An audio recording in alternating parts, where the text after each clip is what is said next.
In this video, we're going to show you how to carve the Welsh Dragon.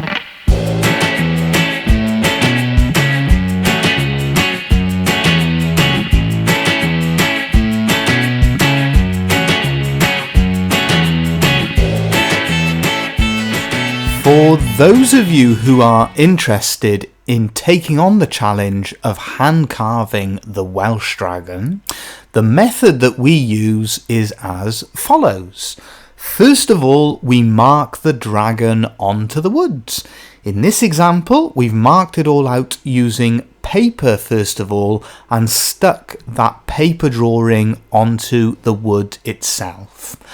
After that, we do all of the stop cuts. That is where we cut down into the wood. We then use those stop cuts as a barrier, all the time giving depth to the wood carving.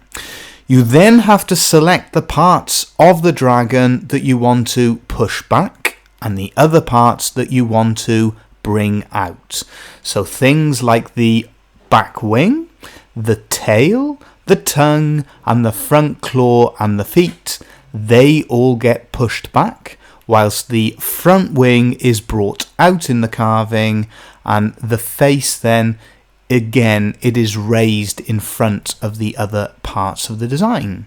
In terms of finishing off the nose of the dragon and the eye, we use a spike then to just put a little dot on there.